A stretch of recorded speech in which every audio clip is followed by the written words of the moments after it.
Live from Pohang, South Korea, you are listening to Tommy Razerstein.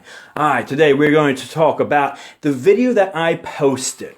It says, the first time a boxer fights a ground fighter. Now, look at where it says, the first time. Not like someone who's seen multiple ground fighters before. This is somebody who has never seen a ground fighter, alright? Someone who has the idea that, I'm going to box as much as I want and stay on my feet, and I'm not concerned about getting taken down. I'm not going to change my stance at all. I'm going to have, a stance without bending my legs. I'm not going to be concerned about a takedown, alright? I'm not the least bit concerned.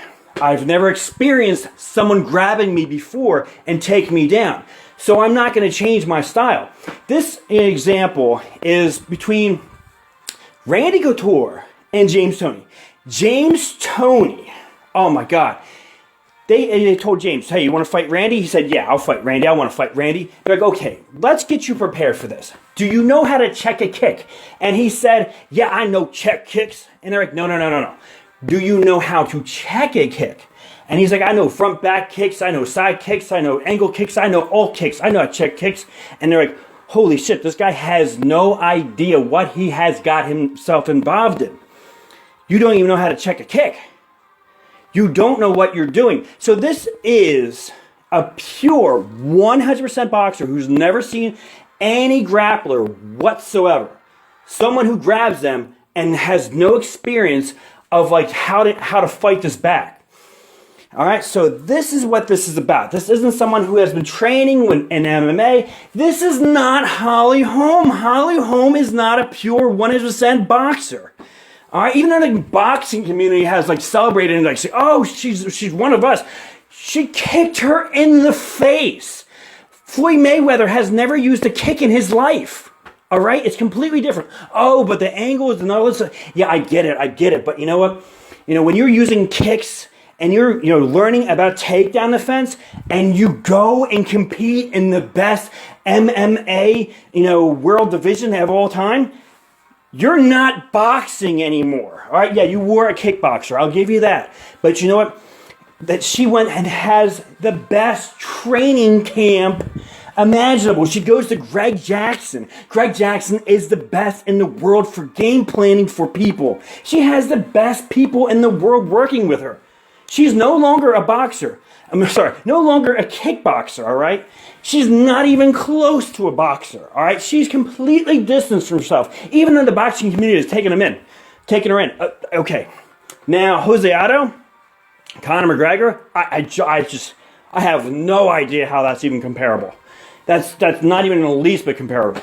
Jose Aldo is not a grappler. It's just not true. All right, he's just not that style of fighter. All right, it's just not. There's nothing there. And Conor McGregor, he has capoeira. He has all sorts of different things that are involved in his fighting. He is a really unique fighter. He really works on yoga and movement and kinesiology, and he has people who he trains with and who he brings people in with just to work on balance and technique and all sorts of different stuff. Conor McGregor is a very interesting fighter. He talks a shit ton of trash, but if you research him and you see what he does as a training camp, this training camp is very, very interesting. So look at his training camp. Don't really, worry about what he says. I'm gonna behead Rafael dos Anjos and drag his head through the streets, and they're gonna have a holiday celebrated about me because of this. No, don't worry about that. Look about what he does with the technique. All right, that's a very, very important thing. That what he does. There's more to this. Chris Weidman. I predicted that Chris Weidman would lose, and the reason being is Chris Weidman would lose is that I'm sorry, but he wasn't going to be able to get that takedown on Luke Rockhold. Luke Rockhold, I said, was, going to be able to defend a takedown, and it was going to be a stand-up striking fight. I got a video totally related to it, and I've been saying that, a lot of these fighters are getting really good at striking, and they are staying on their feet. So I do understand that. And you do see a lot of, great strikers who are starting to learn wrestling. And it's also the wrestlers are starting to learn great striking. And it's becoming a more stand-up style fight instead of a ground and pound like you saw maybe about 10 years ago, whereas it's like, you know, which I think Chuck Liddell completely changed that. Chuck Liddell was the one who brought that idea into MMA. It was like, you know what? I'm going to, you know, fight on my feet because I have great takedowns, great takedown defense, and I can strike. So what I'm going to do is this. You guys are going to try and take me down. And I'm just going to stay on my feet and strike because I have great takedown defense. And he totally changed the game. So I think that has been changing. So, but for Anderson Silva, look at Anderson Silva. He has terrible, terrible takedown defense. He really never fought anyone until he ran into Chael Sonnen.